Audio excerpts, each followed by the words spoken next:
Hey guys, this is Follow E6 for Raise Your Edge, and today I'm together with Cold Smile to give you an introduction into variance in poker. So we want to explain first what variance really is, and you can think about variance as the standard deviation in poker.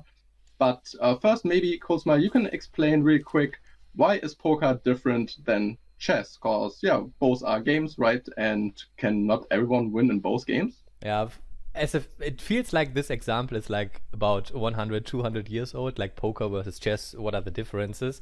But it's a good comparison.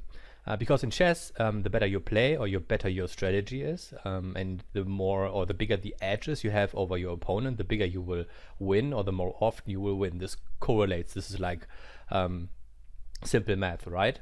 But in poker, you can play like perfectly all day, all week, and you can still lose money because of bad variance. That's just like super possible. And if it wouldn't be possible, then everyone would do it. Everyone would learn crazy poker strategies. Everyone would win, and then sooner or later, nobody would make money anymore. Good point. Good point. Yeah, I think it's also a great example because when you play against a really good chess player, you would never win, right? Not a single game, never ever in the world. Impossible. And in poker, exactly. And in poker, even when you play against the best players in the world, of course, we have a few winning sessions when we play on a constant basis, even against the best players in the world, right? No problem, because there is variance. You can just go all in with some hands. And of course, sometimes you win, sometimes you lose. This is a so-called variance. Yeah. What would you say? How long would it take for me to make absolutely sure when I play like a cash game limit to be a winning player? How long would they take? How many hands would I need to play for that? Long, really long. So at first, I think you need to understand that the variance is really big. And a lot of the time, people think when they played a few thousand hands, so 4,000, 5,000, 6,000, maybe 10,000 hands, now I can make sure I'm a winning player. I have 20 big blinds. Wow, I'm really crushing. I'm the best player ever. Or after 10K hands, I'm stuck, 10 buy-ins. I'm the worst player ever. How can I lose? I played so great. I'm so sure I'm better than my opponents, but I still lose. How can this be? And the variance is bigger than that. So overall, you can say when you want to look into sample sizes, or if you are a winning player, looking at a smaller sample size than 100,000 hands makes absolutely no sense whatsoever.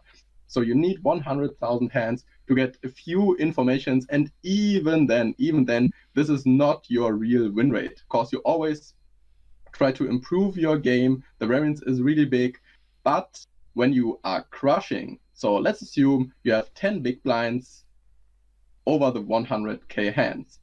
And it's really, really unlikely that you are losing after you played 100K hands.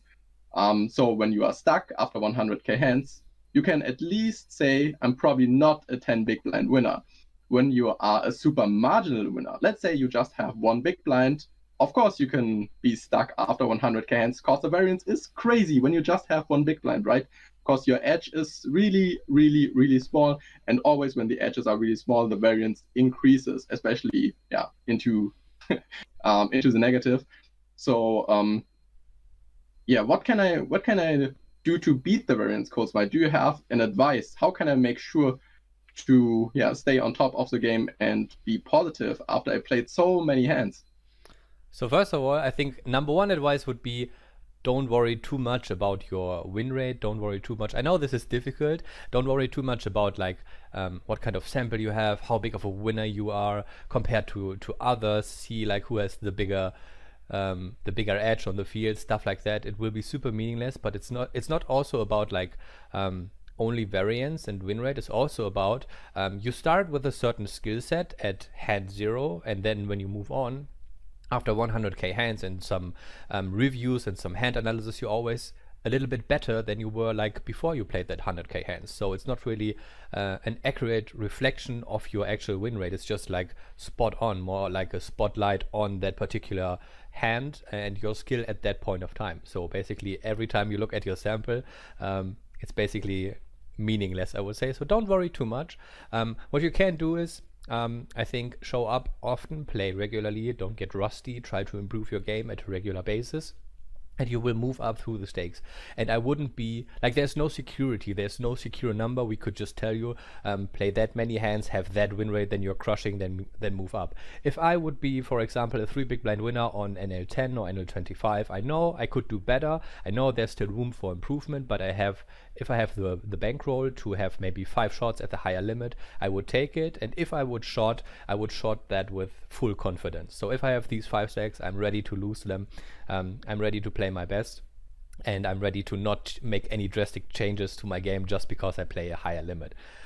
So yeah, that's what I would advise for that.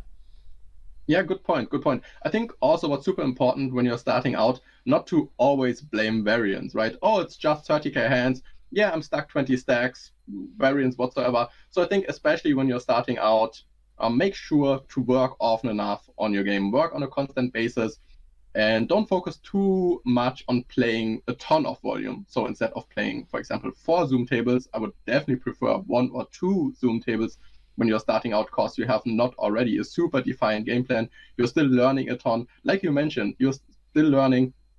Even my game is different, right? When I play 100k hands and I play another 100k hands, my game is definitely a little bit different. I definitely learned a few more things, a few new things, and I'm definitely a little bit better than the last 100k hands.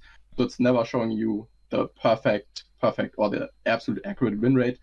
So yeah, my advice is definitely not to blame variance. Just work on your game, and when you really beat the game, you're good enough. At some point in time, the profit will show up.